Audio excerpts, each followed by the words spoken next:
একদম বেলুনের মতো ফুলে উঠবে যদি ভাটুরার ডোটা হয় একদমই পারফেক্ট। আর এই ভাটুরা বানানো এতটাই সহজ যে যখন মন চাইবে তখন লুচি বাদ দিয়ে এইভাবে ভাটুরাই বানাবে।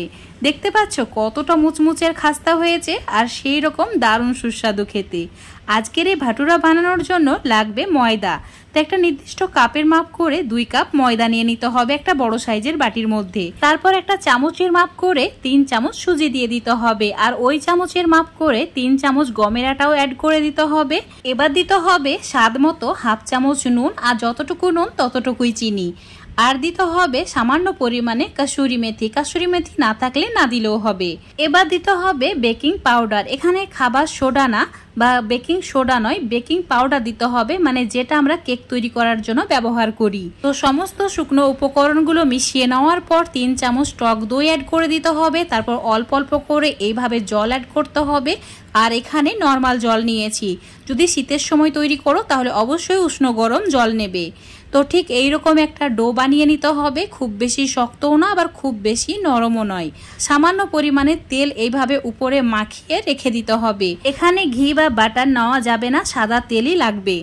এবার একটা ভেজা কাপড় এইভাবে প্রথমে দিয়ে ঢাকতে হবে, তারপর আবারও একটা ঢাকনা দিয়ে ঢেকে দিতে হবে। আর এইভাবেই 2 থেকে 3 ঘন্টা রেখে দিতে হবে। তোমরা চাইলে একদিন পুরো রেখে দিতে পারো ফ্রিজের মধ্যে, তাহলে আরো ভালো হবে।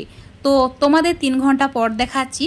দেখতেই পাচ্ছ ডোটা একদম পারফেক্টভাবে রেডি হয়ে গেছে। হাত দিয়ে এইভাবে একটু মথে নেওয়ার পর আমি যেইভাবে লেচিগুলো কাটছি হুবহু স্টেপটা ফলো করে এইভাবেই লেচিটা কিন্তু কেটে নেবে। বেশি মাখা যাবে না। তো হাত দিয়ে আলতো হাতে লেচিটা কেটে নিতে হবে। তারপর এভাবে গোল করে নেওয়ার পর হাতের মধ্যে অল্প একটু তেল নিয়ে উপরে এভাবে লাগিয়ে দিতে হবে। তারপর ওই ভেজা কাপড়টা দিয়ে আবারও ঢাকা দিয়ে দিতে হবে আর 10 মিনিট এভাবেই রেখে দিতে হবে। অবশ্যই এই স্টেপটা ফলো করতে হবে। 10 মিনিট পর দেখাচ্ছি লেচিটা একদমই পারফেক্টভাবে রেডি হয়েছে ভাটুরা তৈরি করার জন্য। তো হাত দিয়ে এভাবে টেনে টেনে বড় করে নিতে হবে। তারপর আলতো হাতে বেলনি দিয়ে বেলে নিতে হবে। হাত দিয়ে যতটা পারবে বড় করে নেওয়ার চেষ্টা করবে, তারপর বেলনি দিয়ে বেলবে, তাহলে ভাটুরাগুলো একদমই রেডি হয়ে যাবে।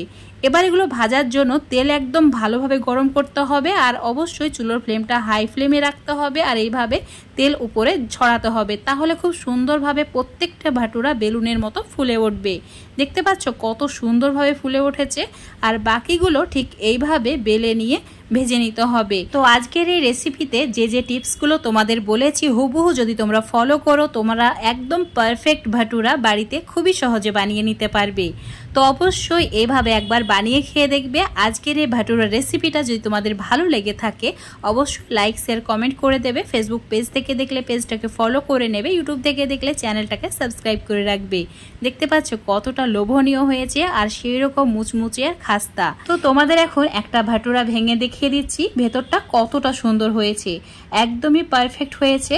তো যে কোনো ছোটখাটো অনুষ্ঠানে বাড়িতে এইভাবে ভাটুরা বানিয়ে নিতে পারবে নিজেরাই। তো বন্ধুরা কোনো রকম ঝামেলা ছাড়াই একদম পারফেক্ট ভাটুরা অবশ্যই বাড়িতে এইভাবে একবার ট্রাই করে দেখবে।